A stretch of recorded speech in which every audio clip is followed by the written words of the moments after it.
welcome po ulit dito sa aking YouTube channel.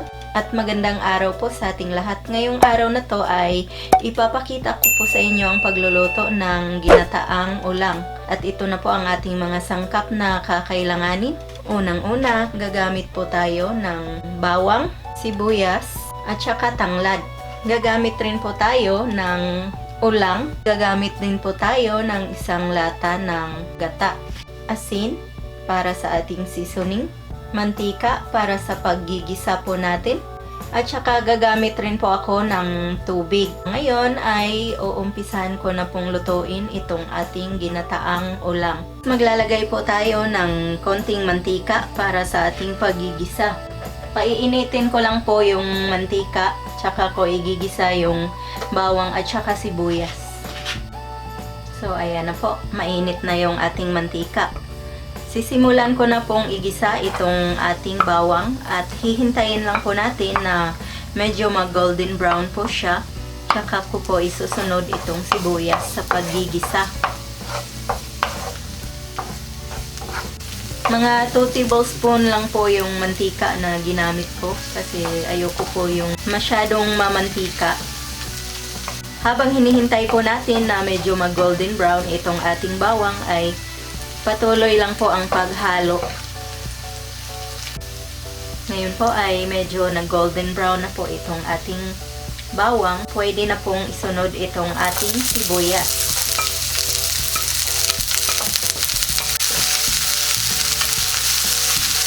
Ngayon po ay isusunod ko na po itong gata.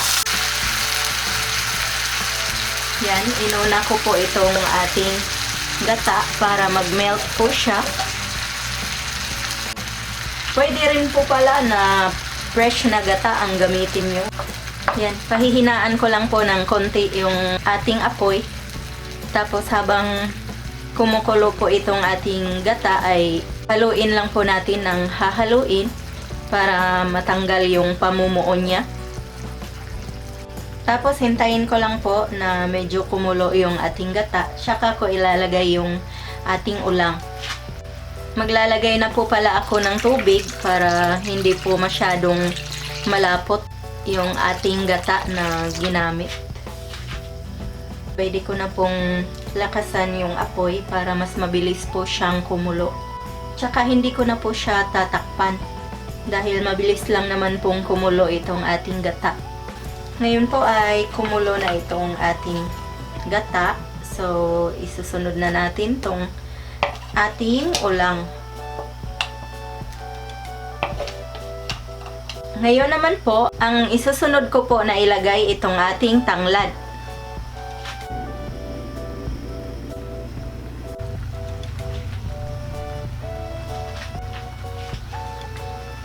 Pagkatapos po ay kung mayroon po pala kayong luya, ay pwede nyo pong lagyan ang ating ginataang ulang.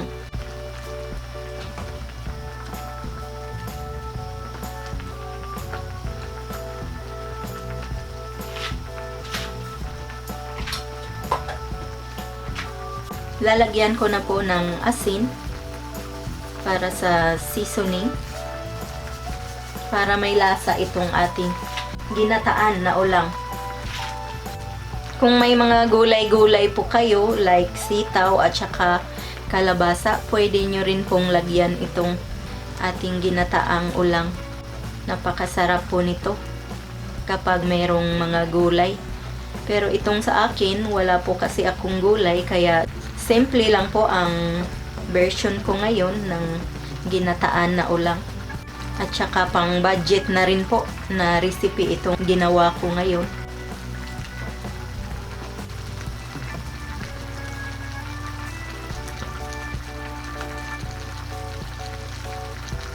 Habang hinihintay ko po na maluto itong ating ulang ay tatakpan ko po muna para mas mabilis po siyang maluto. Tapos babalikan ko po pagka medyo luto na. At saka ko ipapakita sa inyo. Ngayon po ay i-check na po natin kung luto na ba itong ating ginataang ulang. Ayan na po, luto na ang ating ginataang ulang. So, papatayin na po natin itong ating stove. para hahanguin na po natin itong ulang na ginataan, tsaka para ma-serve ko na rin po.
Ito na po ang ating finished product ng ginataan na ulang.